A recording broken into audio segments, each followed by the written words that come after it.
know the difference between Dalgona and Desi coffee? What does Dalgona actually mean? Do you know what ASMR stands for? Have you experienced blur's days in 2020 or drunk a quarantini?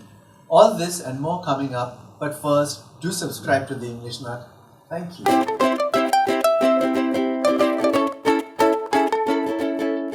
One of the things that helped some people get respite from the anxiety induced by the P word, the pandemic, was coffee. I'm not referring to any old ordinary coffee though, nor to actually drinking the stuff, though I'm sure that would help perk you up as well. It certainly works for me. I'm talking about Dalgona coffee, watching it being made and admiring the smooth, foamy finish in thousands of videos on social media. It's an ASMR-inducing experience. ASMR? Yes, it stands for Autonomous Sensory Meridian Response. It's like goosebumps that begin on your scalp and go down your neck and spine. It's a reaction that happens when you're watching or listening to certain things. It could be someone painting on a canvas, or combing their hair, or simply whispering.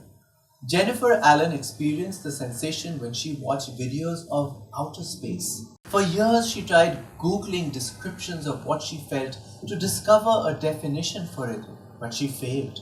Then around 2009, she came across online discussions of people who had experienced similarly weird but pleasant tingling sensations.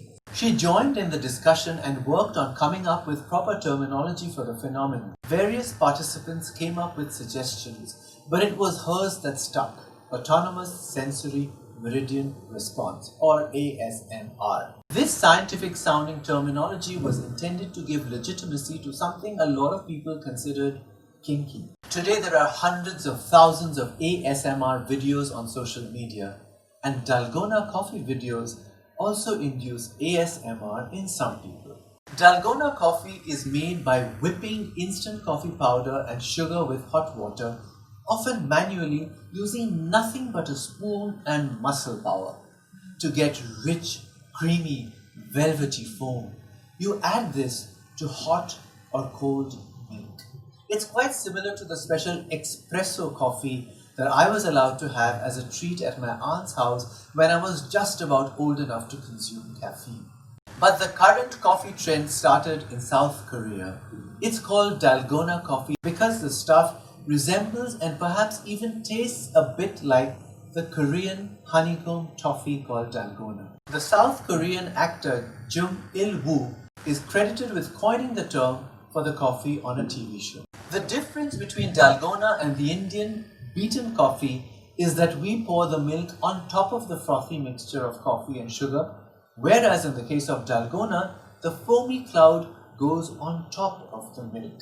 I must admit, I used to be fascinated as a child when I watched the stuff being made at my aunt's place. I would sneak into the kitchen to see the magical foam appear from its rather dull constituents of instant coffee powder, sugar and hot water, as my aunt's cook whipped them up with vigor. I didn't know at that time that what I was experiencing was ASMR, nor that in 2020 watching videos of a similar process would help millions of people fight the lockdown blues. Whatever works, I say. A virtual drinks party was one of the escapes from the forced isolation that 2020 imposed on many of us, and the quarantini became the star drink at such parties. It was born in the USA as a cocktail made with martini and an orange-colored vitamin C supplement powder. This soon broadened to mean any cocktail you rustled up with whatever you happened to have at home, though typical ingredients were immunity-boosting citrus fruits and honey. Quarantini is a portmanteau word created by combining the words quarantine and martini. A martini is a cocktail made with gin and vermouth, garnished with an olive or a lemon twist. H.L. Mencken, the journalist and scholar of American English, described the martini as the only American invention as perfect as the sonnet. Gin is an alcoholic spirit flavored with juniper berries. Vermouth is a wine fortified with a spirit, usually brandy, and flavored with aromatic herbs. It was especially popular as an aperitif, that is, a drink taken before meals to stimulate the appetite. Aperitif comes from the French word aperitif, which comes from the Latin verb aperire, meaning to open. Its bittersweet flavor is thought to open up the appetite. The tradition of serving a drink before meals, however, does not come from France but from Italy. In 1796, Antonio Carpano, a distiller in Turin, Italy, created the first vermouth and served it as an aperitif, thus inventing both vermouth and the aperitif. You may be surprised to learn that the Quarantini was not invented in 2020. It first popped up 15 years ago on Scrubs, the American medical comedy series. Quarantinis, anyone? Asks a character during an episode about a hospital lockdown prompted by a potential threat of SARS. When you're at home 7 days a week and working through the weekends, or maybe not working at all the days tend to pass in a blur. Is it Monday? Is it Saturday? Or is it Blur's Day?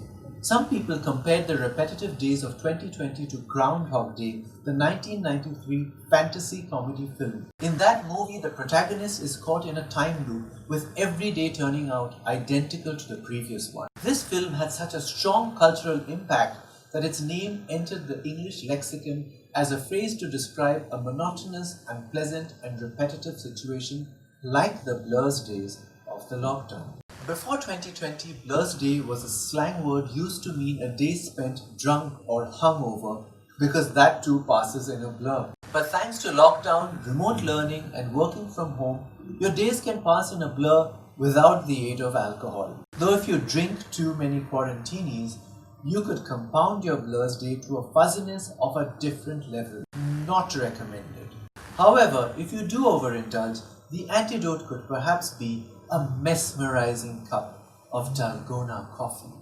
Here's wishing that 2021 sees an end to Blur's Days, that you enjoy Quarantinis without actually being in quarantine, and the Dalgona coffee continues to give you goosebumps through sight and sound, taste and smell. If there are other words that you learned from 2020, do write them below, and do subscribe to The English Nut on YouTube. Ring the bell as well so you can be the first to know when I publish a new video.